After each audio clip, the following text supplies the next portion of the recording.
अस्सलाम वालेकुम नाजरीन, मैं हूं अरसलान राजपूत। नाजरीन, यूरोप की सरजमीन पर पहली बार एक ऐसा मंजर बनता जा रहा है जिसका तस्वर भी दहाइयों तक नामुमकिन समझा जाता था। नाटो रूस के सामने खड़ा, मगर इस बार अमेरिका बिना मुकम्मल मदद के।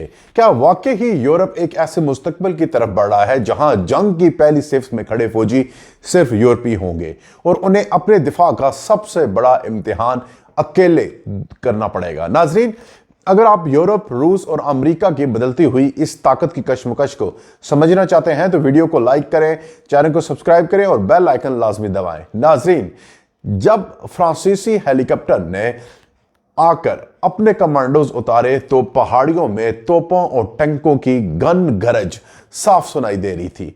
यह सिर्फ एक आम मशक नहीं थी, यह यूरोप का वो मुमकिना मुस्तकबिल था जो अमेरिकी अफवाज की कमी के बाद तेजी से हकीकत बनता जा रहा है। यूरोप पहली बार एक ऐसे सिनेरियो की तैयारी कर रहा है जहां सदर डोनाल्ड ट्रंप की जानिब से अमेरिकी तैनातों में कमी के बाद दिफा की बड़ी जिम्मेदारी यूरोप पर होगी।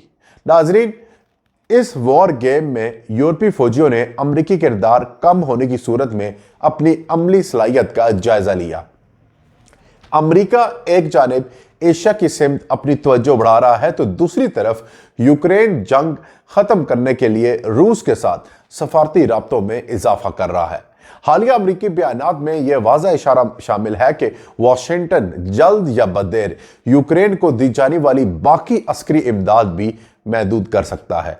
यह सूरत हाल यूरोपीय ममालिक के लिए एक सख्त हकीकत की तरफ इशारा कर रही है। अगर रूस मजीद पेशकदमी करे तो दिफा की पहली लाइन अब यूरोपीय फौजी होंगे। रोमानिया और दीगर यूरोपीय फौजी हकाम ने इन मशकों के दौरान तस्लीम किया कि हकीकी जंग की सूरत में यूरोपीय कमक को सरहद तक पहुंचने में कई हफ्ते लग सकते हैं। ट्रांसपोर्ट के रवायती रास्ते, सरहदी कार्रवाइयां और लॉजिस्टिक रुकावटें यूरोप के लिए सबसे बड़ा चैलेंज बनकर सामने आई हैं। यानी अगर रूस ने हंगामी हमला किया तो रोमानिया की जमीनी फौज को इब्तिदाई दिफा तकरीबन अकेले ही करना होगा। रूस की मुसलसल पेशकदमी और यूक्रेन के शहरियों की बर्बादी देखते हुए यूरोपीय रहनुमाओं में यह एहसास बढ़ रहा है कि रूसी खतरा सिर्फ यूक्रेन तक महदूद नहीं। ड्रोन हमले, सरहदी मुदाखलतें और यूरोपीय शहरों में मुबैना तखरीबकारी के वाकयात पहले ही कई ममालिक में खौफ बढ़ा चुके हैं। जर्मन वजीर खारजा ने खुले अल्फाज में खबरदार किया कि खुफिया इतलात के मुताबिक रूस आइंदा 4 साल में किसी भी नाटो मुल्क को निशाना बना सकता है। यूरोपीय यूनियन की खारजा पॉलिसी सरबराह का कहना है कि रूस सिर्फ फौजी दबाव नहीं बल्कि मुआशरों में खौफ फैलाने की भी कोशिश कर रहा है। नाजरीन, अमेरिका ने रोमानिया में अपनी मौजूदगी 1700 से कम करके तकरीबन 1000 फौजियों तक महदूद कर दी है। यही सूरत हाल बल्गारिया, स्लोवाकिया और हंगरी में भी पैदा हो रही है। अगरचे अमेरिकी हुकाम इसे एक मुनज़्ज़म हिकमत अमली करार दे रहे हैं, मगर यूरोप में बेचैनी बहुत बढ़ चुकी है। पॉलिसियां यह वाज़ेह करती हैं कि अमेरिका मुस्तकबिल में अपनी दिफाई तवज्जो बड़ी हद तक एशिया पर मरकूज रखेगा और यूरोप को अपनी हिफाजत खुद करनी पड़ेगी। जमीन पर लड़ाई की सलाहियत तो यूरोपीय ममालिक रखते हैं, मगर तवील फासले तक मार करने वाले missile, air defence systems, intelligence, targeting और लॉजिस्टिक, ये तमाम निज़ाम अब भी बुनियादी तौर पर अमेरिका पर मुनहसर हैं। यानी अगर अमेरिका अपनी शमूलियत मजीद कम करता है तो यूरोप को अपनी हिकमत अमली दोबारा तरतीब देना पड़ेगी। नाजरीन, फ्रांसीसी फौजी कमांडर ने इतराफ़ किया कि रोमानिया पहुंचने में सिर्फ लॉजिस्टिक परेशानियों की वजह से कम अज कम 3 दिन ज्यादा लगे। यूरोपीय यूनियन ने हाल ही में फौजी साजो-सामान को बगैर रुकावट बॉर्डर क्रॉसिंग की इजाजत देने के लिए इस्लाहात तजवीज़ की। रोमानिया की फौजी क़यादत ने कहा कि अगर हमला होता है तो उनकी सलाहियत का मुवाजना यूक्रेन जैसे इब्तिदाई दिफाई मरहले से किया जा सकता है।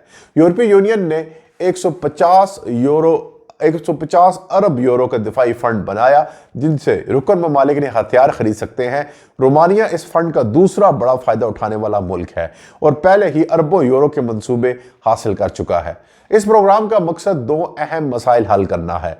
नंबर 1, यूरोप अपनी असला साजी खुद करे। अमरीकी हथियार खरीदने पर इन्हिसार कम हो।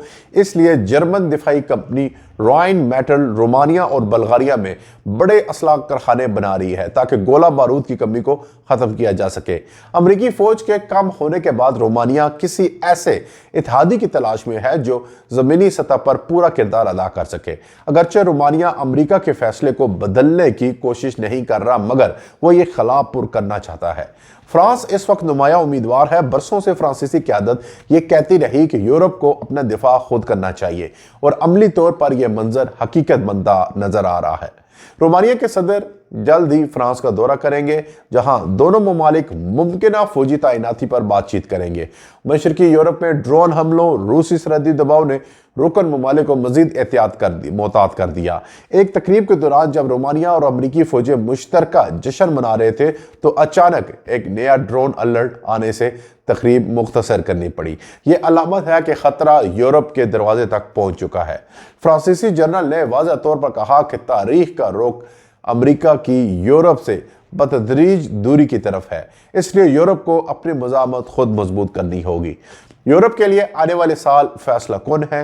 एक तरफ रूस का दबाव बढ़ रहा है तो दूसरी तरफ अमरीका अपने फौजी किरदार को कम कर रहा है। अपनी साख्त नेटो को तारीखी तब्दीली महसूस हो रही है और यूरोपीय ममालिक जानते हैं कि अगर जंग छिड़ी तो पहली दिफाई लाइन वो खुद होंगे। यह सिर्फ एक वॉर गेम नहीं बल्कि मुस्तकबिल की वो तस्वीर है जिसके लिए यूरोप को बगैर किसी ताखीर के तैयार रहना होगा। नाज़रीन, अगर आप चाहते हैं कि हम इसी तरह आलमी सियासत के अहम तरीन मौज़ूआत आसान और गैर जानबदार अंदाज में आप तक पहुंचाते रहें तो वीडियो को लाइक करें, चैनल को सब्सक्राइब करें और अपनी राय कमेंट में ज़रूर दें। मिलते हैं अगली वीडियो में, तब तक के लिए अल्लाह हाफिज़।